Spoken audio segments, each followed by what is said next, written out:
جی ناظرین، آج ہم اس جگہ پر موجود ہیں اور خدا کا شکر کرتے ہیں۔ میں آپ کا ہوسٹ پادری رانا اجمل جیکب آج ایک بڑی مدبر شخصیت کے ساتھ گفتگو کرنے کو موجود ہیں، اور ہمارے ساتھ عالی جناب پروفیسر پادری ٹونی ولیم صاحب موجود ہیں، جن کا بہت نام ہے اور ان کا ایک چینل ہے جس پر وہ باقاعدہ خدا کے کلام کی منادی کرتے ہیں۔ بہت سارے مسئلوں پر اپولوجیٹک سوال جو ہیں ان کے وہ جواب دیتے ہیں، اور ان کے نام سے آپ بڑی اچھی واقفیت رکھتے ہیں۔ اور میں سمجھتا ہوں کہ پروفیسر ٹونی ولیم ایک علم الہیت سے معمور ہیں، اور خدا نے ان کو بڑی برکت دی ہے، اور علم الہیات کا علم ان کے پاس ہے۔ اور پروفیسر صاحب بہت سارے بائبل کالج میں اور بائبل تھیالوجیکل کالج گجرانوالہ تھیالوجیکل سیمنری میں وہ پروفیسر ہیں، عبرانی کے پروفیسر ہیں۔ نہ صرف وہاں ہی بلکہ وہ پنجاب یونیورسٹی میں بھی عبرانی کے پروفیسر ہیں، اور یہ ہمارے لیے بڑا استحقاق ہے کہ وہ آج ہمارے درمیان ہے اور مجھے ان کا انٹرویو کرنے کا شرف حاصل ہوا۔ میں خدا کا شکر کرتا ہوں، اور میں باقاعدہ طور پر پروفیسر ٹونی ولیم صاحب کا شکر گزار ہوں کہ وہ ہمارے چینل بائبل انڈرسٹوڈ چینل پر آئے ہیں۔ جناب، ہم آپ کے شکر گزار ہیں اور آپ کو اپنے چینل پر ویلکم کہتے ہیں۔ اور میں خاص طور پر کچھ ذاتی سوال بھی ہوں گے اور کچھ آپ کی زندگی کے حوالے میں ہوں گے۔ جناب، آپ نے کہاں سے ایجوکیشن حاصل کی اور کس جگہ پیدا ہوئے، اور پھر آپ کی شادی کیسے ہوئی، اور پھر آپ کس طرح سے خدمت میں آئے؟ یہ مختصر آپ نے تو پورا بایوگرافیکل کویسچن کر لیا پوری زندگی کا ہی۔ ہاں جی۔ تو پیدائش تو میری لاہور میں ہوئی تھی، اور ساری زندگی ہماری زیادہ تر جو ہے وہ لاہور میں ہی گزری۔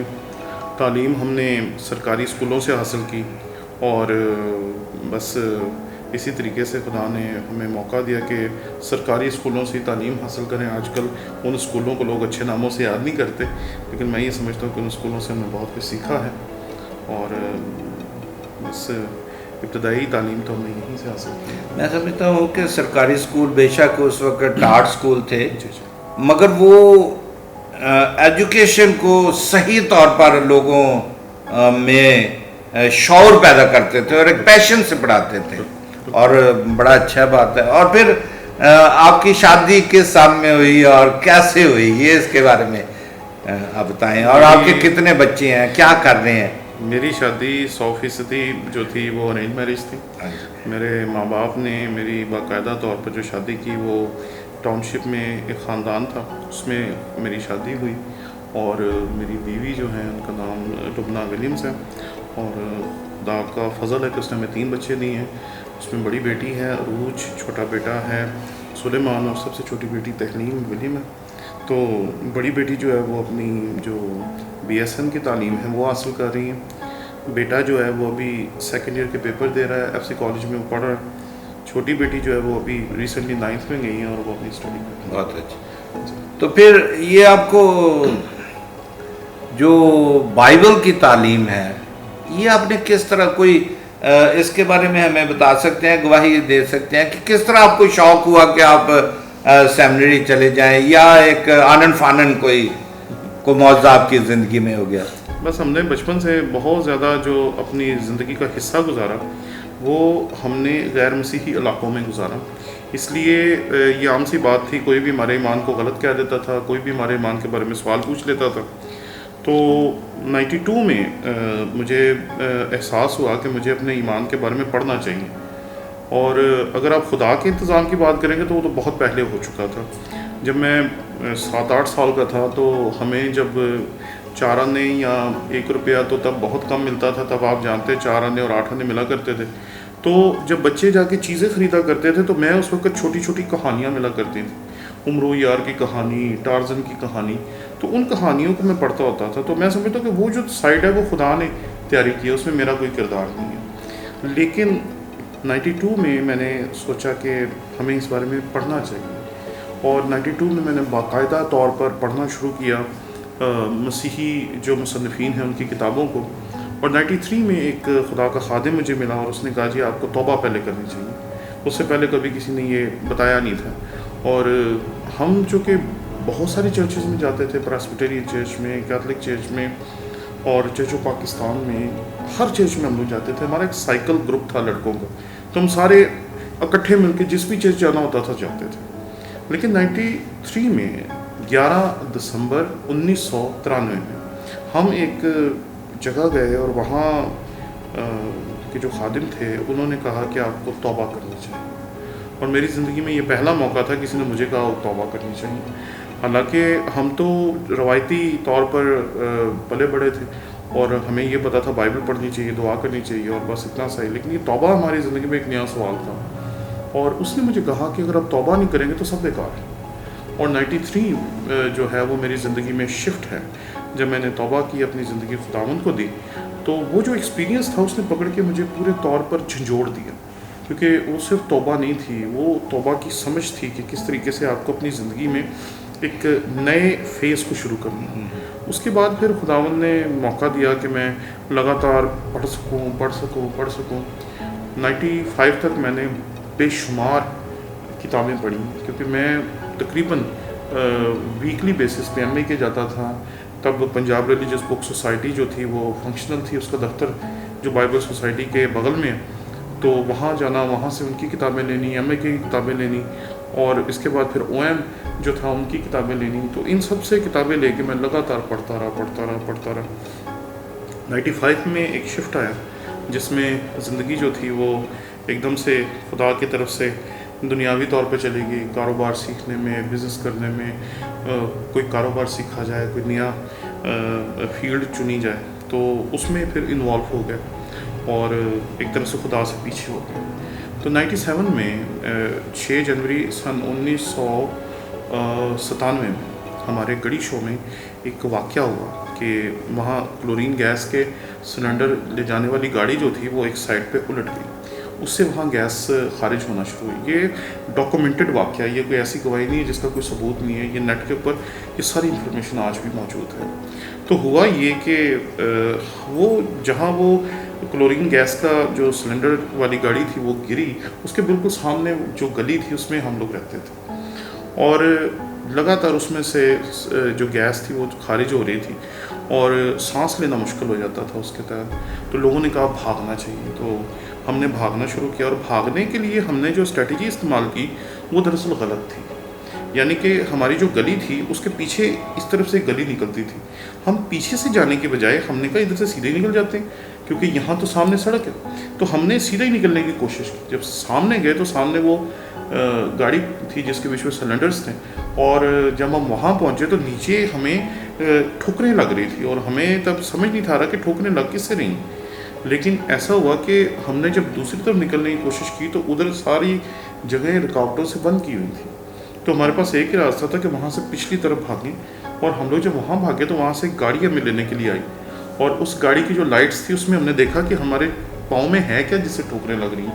تو وہاں لوگ مرے ہوئے تھے، لاشیں پڑی ہوئی تھیں. تو ہم لاشوں کو میں سے نکلے. میں تھا، میرے پڑوسی کی اپنا 2 بچے تھے، ایک اس کی مسز نے اٹھایا ہوا تھا، ایک میں نے اٹھایا تھا. تو اس نے کہا کہ آپ میری مسز کو لے جائیں، تو ہم پیچھے سے آ رہے ہیں.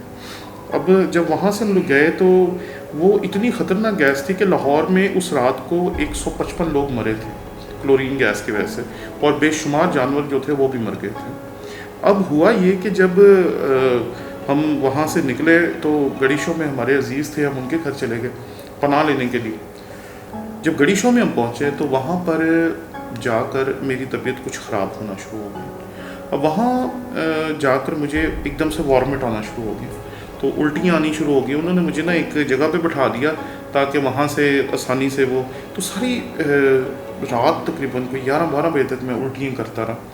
اس کے بعد کچھ طبیعت بیلنس ہوئی، مطلب بیلنس نہیں کہہ سکتے آپ، کہ مجبوری ہو گئی کہ نیند آنا شروع ہو گئی، تو ہم لوگ جا کے لیٹ گئے. جب رات زیادہ ہوئی تو سانس بیٹھ نہیں تھا رہا، لگاتار سانس جو تھا وہ ٹوٹ رہا تھا، تو سمجھ نہیں تھی اب کیا کریں. تو صبح جب ہوئی تو ارلی ان دا مارننگ مجھے ہاسپٹل لے کے جایا گیا. تو ہاسپٹل جو تھا وہ پورے کا پورا ایک وارڈ جو تھا اس میں بک تھا کہ جتنے بھی کلورین گیس کے مریض وہاں آئیں گے ان کو وہاں پر رکھا جائے گا.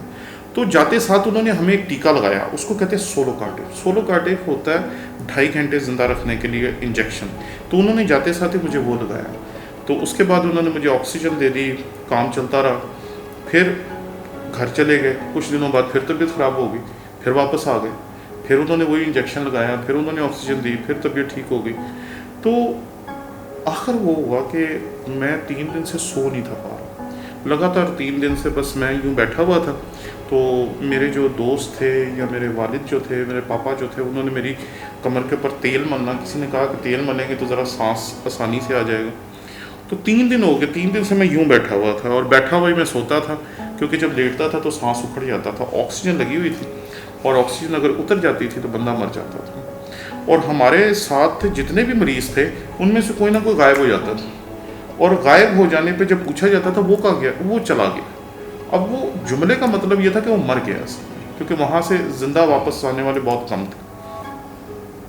لگاتار میں اس وارڈ میں رہا تقریباً 2 سے 3 ہفتے تک. ہم بہت ایمرجنسی میں رہے، اور 3 ہفتے کے بعد انہوں نے کہا کہ بچہ اب گھر لے جائیں، بہتر ہے، یہاں نہ رکھیں، یہاں ہمارے پاس اس کا کوئی علاج نہیں ہے. تو میرے والد صاحب بڑی دیر روتے رہے اپنے کسی علیحدہ جگہ پہ جا کے. تو جب وہ آئے تو ان کی آنکھیں سرخ تھیں. تو انہوں نے مجھ سے پوچھا یار اب کیا کریں. انہوں نے تو کہا کہ لڑکے کو یہاں سے لے جاؤ. تو کون سے ہاسپٹل لے کے جائیں؟ تو میں نے کہا سروسز لے چلیں، سروسز میں میرے کچھ عزیز تھے، تو میں نے کہا وہاں آسانی ہو جائے گی.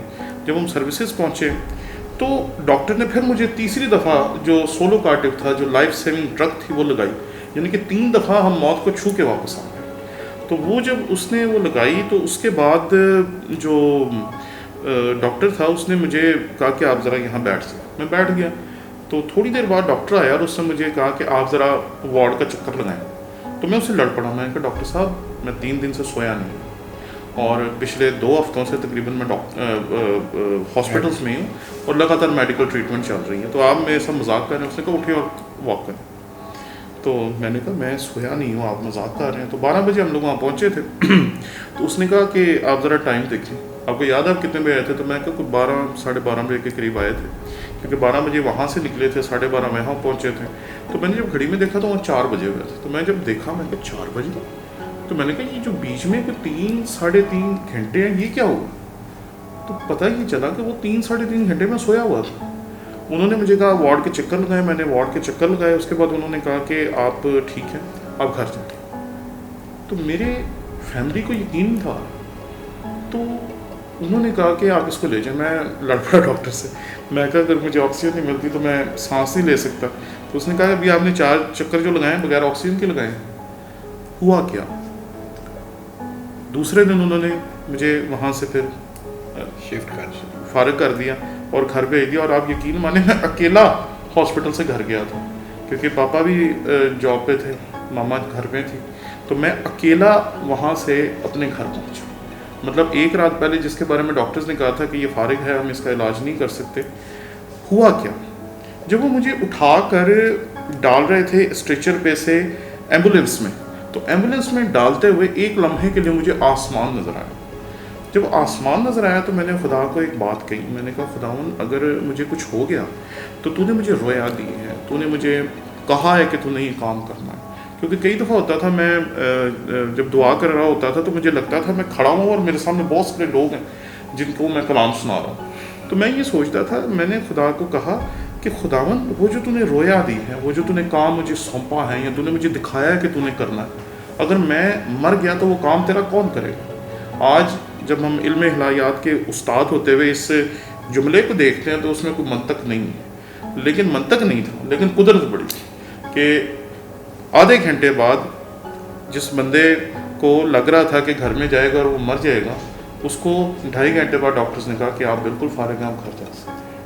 اس کے بعد جو زندگی تھی وہ تھوڑی سی چینج ہوئی. ہم نے خداوند کے ساتھ چلنے کی جو فیصلہ تھا اس کو مضبوط کر لیا.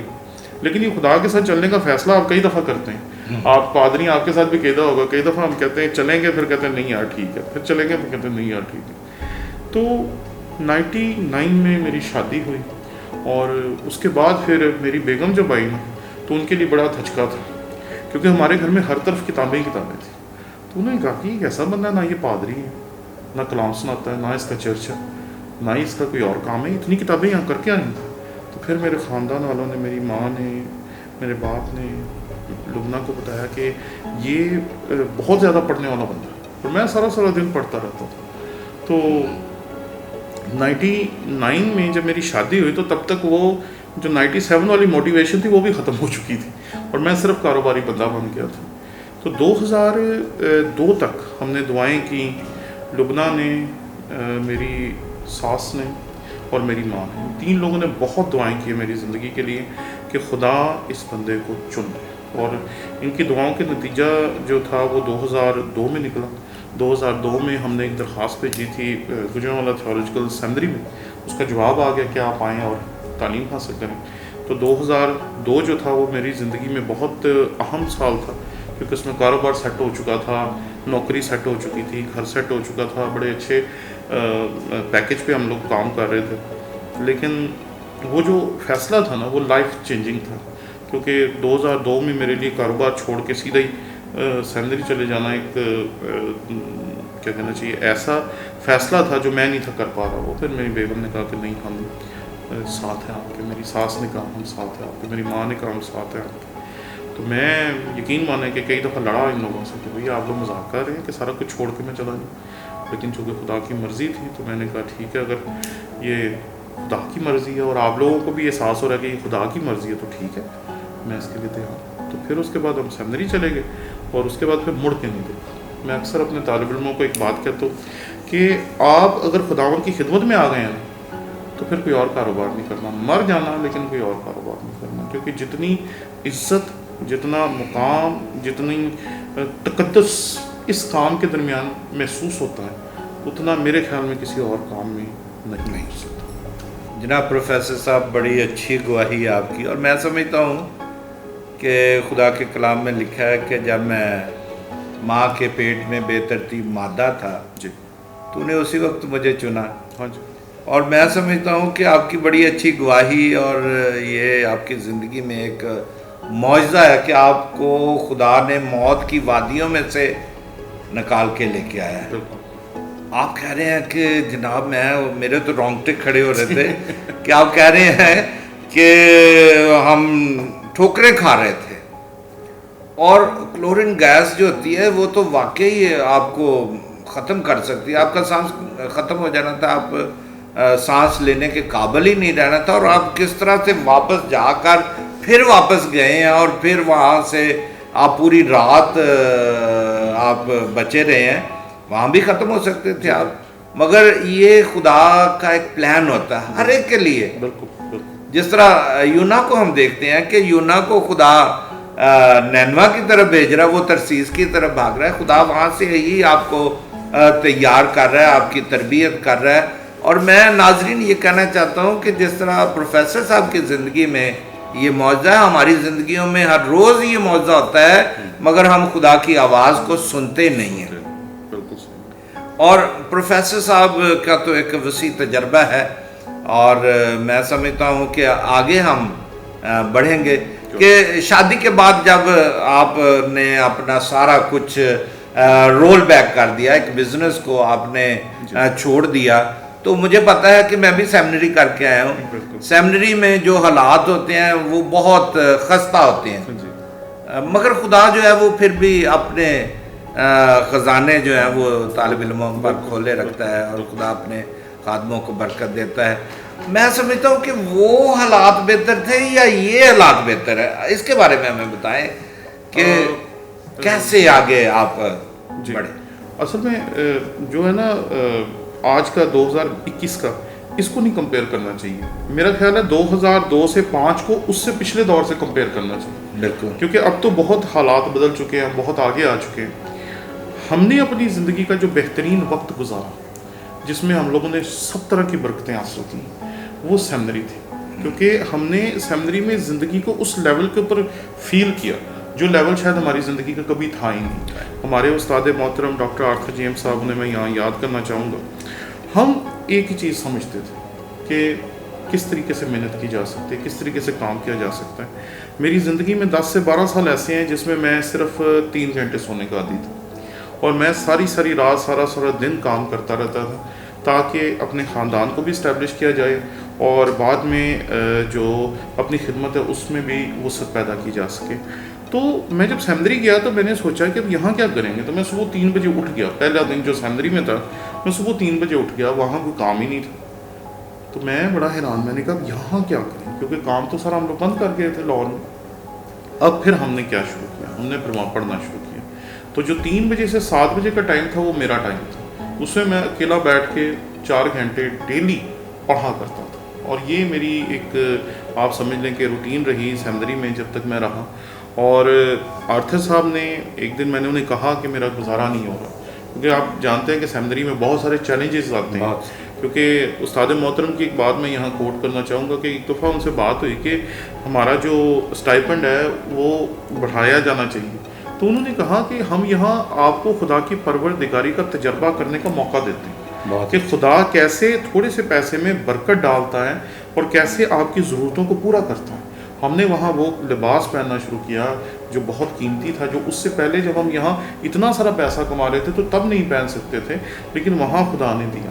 وہاں خدا نے بچوں کی تعلیم کے لیے وہ رستے کھولے جو ہم لوگ شاید ویسے سوچ بھی نہیں تھے سکتے.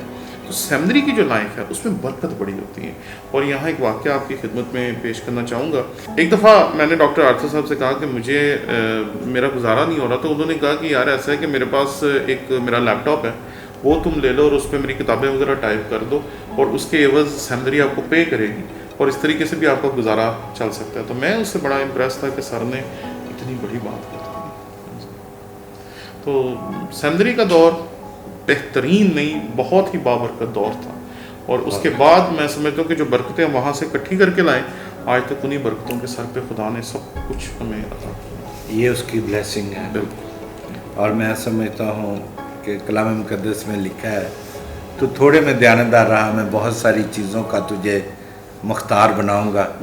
بعض دفعہ ہم شاید اپنی زندگی میں پروفیسر صاحب سوچتے ہیں کہ خدا نے ہمیں دیا کیا ہے.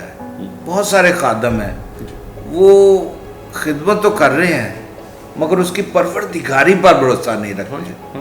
میں ایک دن ایک جگہ پر گیا تو وہ کہنے لگے جی کہ ہم شاید اس کو نکال دیں گے اگر یہ ہمارے ساتھ یہ کنٹریکٹ نہیں کرے گا. تو میں نے کہا کہ آپ کی ایک کتاب کو میں دیکھ رہا تھا تو وہاں لکھا ہوا تھا اندیکھے خدا پر یقین. جب ہم اندیکھے خدا پر یقین رکھتے ہیں تو وہ ہمارے لیے وسائل پیدا کر دیتا ہے. اور میں سمجھتا ہوں کہ خدا نے آپ کو بہت برکت دی ہے, بہت سرفرازی دی ہے, آپ کے بچے اس قابل ہیں, اچھی بیوی خدا نے آپ کو ایک نعمت کے طور پر دیا اور آپ کی شادی تقریباً 21 سال ہو گئے. اور 21 سال خدا نے بڑے اچھے آپ کے زندگی کا ساتھی, آپ کی زندگی بہت اچھی ہے. اور میں ایک چند لمحے یہ کہنا چاہتا ہوں کہ آپ نوجوان خادموں کو کیا میسج دینا چاہتے ہیں؟ پہلا تو میسج میں دے چکا ہوں, مر جائیں جب خداوند کی خدمت شروع کریں تو کچھ اور نہ کریں. بس پہلی بات تو یہ ہے. دوسری بات کہ جیسے ہر کام کو وفاداری سے کرنا ضروری ہے, اس کام کو بھی کرنا بہت ضروری ہے. اور وفاداری کا لیول جو دوسرے کاموں میں اس میں زیادہ ہونا چاہیے. اس لیے یہ نہ سمجھیں کہ فلاں اس وجہ سے بڑا ہے, فلاں اس وجہ سے بڑا ہے. خدا نے کبھی بھی کسی کام چور کو سرفراز نہیں کیا. خدا محنتی لوگ ڈھونڈتا ہے. خدا داؤد جیسے لوگوں کو سرفراز کرتا ہے جو بھیڑیں بھی چرا رہا ہے, فلاخن چلانا بھی سیکھ رہا ہے, ساز بجانا بھی سیکھ رہا ہے, خداوند کی پرستش بھی کر رہا ہے, گیت بھی لکھ رہا ہے, نظمیں بھی لکھ رہا ہے اور خداوند کے حضور مسرور ہے. خدا ایسے خادم چاہتا ہے. خدا ایسے نہیں چاہتا کہ جو کام کرنا نہ چاہے لیکن سرفرازی ضرور ڈھونڈتے تھے. خدا انہی کو سرفرازی دیتا ہے جو اس کے حضور وفاداری کے ساتھ چلتے ہیں. ناظرین, ہم پروفیسر صاحب کا شکریہ ادا کرتے ہیں اور خدا کا شکر کرتے ہیں کہ خدا نے ان کو ہر نعمت سے نوازا ہے اور بڑی برکت دی ہے. اور یہ چند لمحے ہم نے آج ان کے ساتھ گزارے ہیں اور میں چاہوں گا کہ اس انٹرویو کو ہم آئندہ دنوں میں پھر کنٹینیو کریں گے اور ان کے تجربات کو سیکھنے کی کوشش کریں گے، اور یہ ہمارے لیے بڑی بلیسنگ ہے اور آپ سب کے لیے بلیسنگ ہے، اور آپ اس پروگرام کو جب دیکھیں گے تو خداوند آپ کو بہت برکت دے گا۔ ناظرین ہمیں اجازت دیجیے گا، خداوند آپ سب کو بڑی برکت دے اور اپنی صحت کا خیال رکھیے گا، آمین۔